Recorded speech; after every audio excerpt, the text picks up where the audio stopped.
Magandang araw, PBA Fanatics.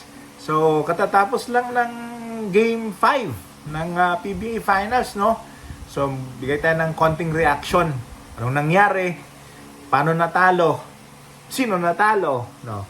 So, ang serye, bago magsimula ang Game 5 is tabla. 2-2, no? Dalawang panalo, dalawang talo bawat kupunan. So, ang naglalaban is TNT at Tropang Giga laban sa Ginebra Gene Kings. So, ang Game 5, ang nanalo, ang nanalo, TNT Tropang Giga. Tinambakan ang Ginebra sa score na 99-72. So, ano ba nangyari? Paano nangyaring ganun ang lamang? Di ba dikitan ng laban lang ng 4 na laro. So ito ngayon parang sinasabi at nakikita naman sa laro, no, na parang matamlay ang laro ng Ginebra, no? As a matter of fact, hindi nag-double figure si Brownlee, no, sa scoring. Pero inupo na siya ng whole of fourth quarter, inupo na, hindi na pinabalik. And the rest of the starting five hindi na pinalaro sa fourth quarter. Sinalang na ang bench players nila, no, ang naglaro for fourth quarter. Pero malayo na kasi ang lamang. So I think one step backward, two step forward ang ginawa ni Coach Tim, no. So pinahinga na muna niya yung mga starters niya, preparation for game 6, and at the same time pinapakita niya sa mga starters niya kung anong mga mali at anong kailangan i-adjust, no? Kasi kudos naman sa Talk and Text. They really provided the firepower, no? Inside and out, no? Shooting ni Calvin Oftana. By the way, Calvin Oftana got 15 points, no? Dalawang 3 points 'yon.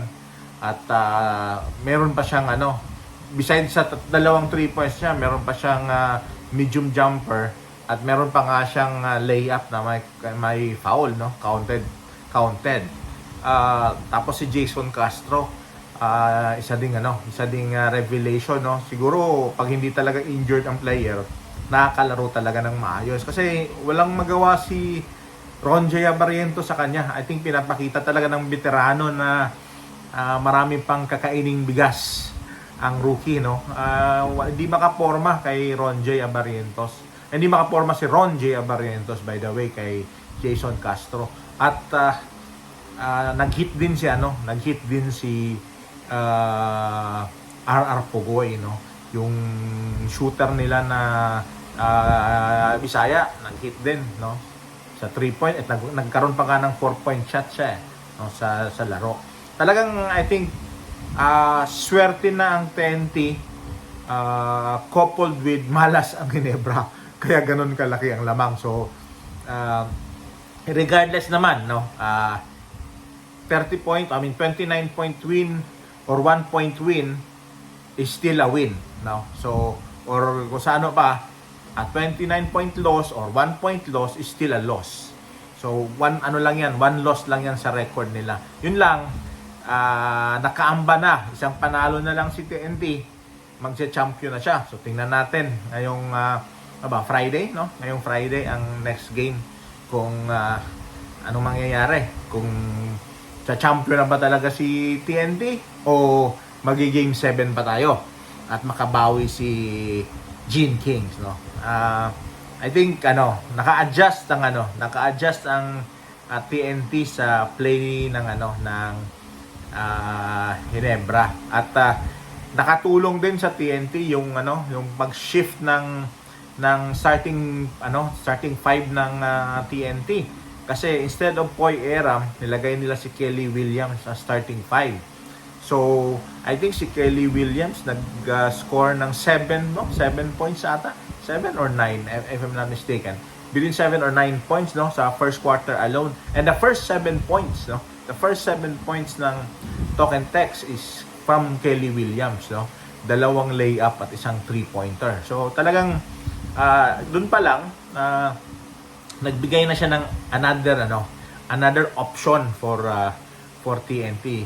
Even though veterano na si Kelly, may edad na, pero he still can play, no? He still can play, and I think it's a matter of trust and confidence. The trust and confidence ni Coach Chot kay Kelly is nandun. Hindi ka naman siguro starting 5 kung walang trust yung coach sa'yo.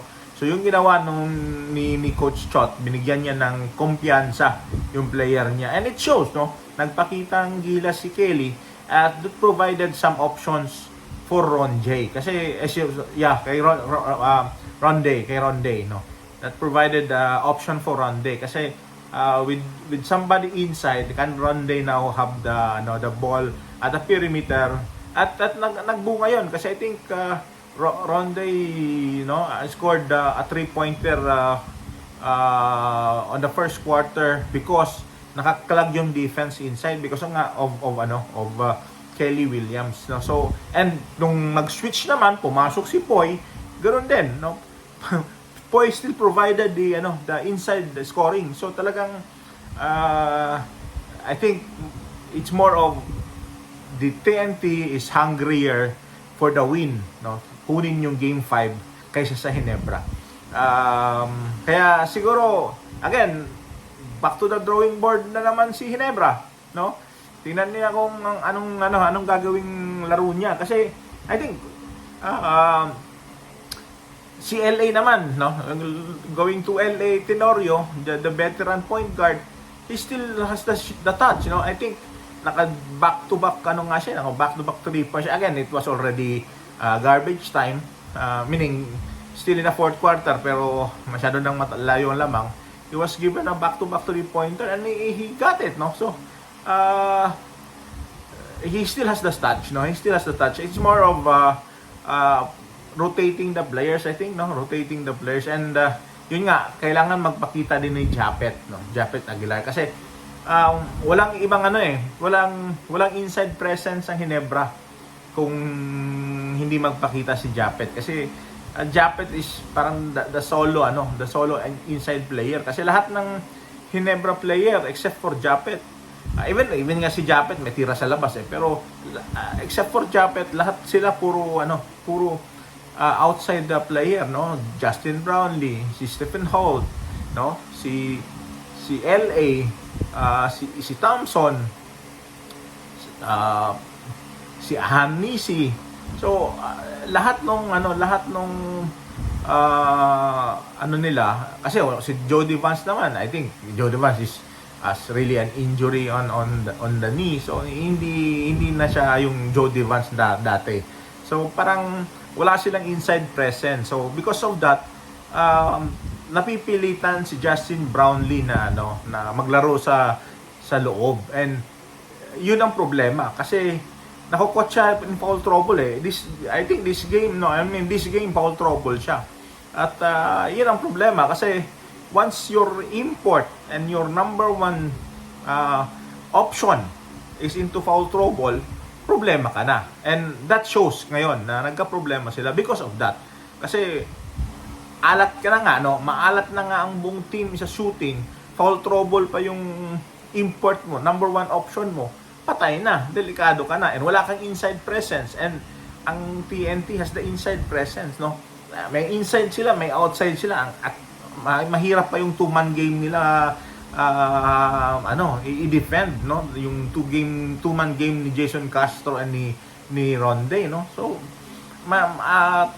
again, kudos to TNT. They played a very good game.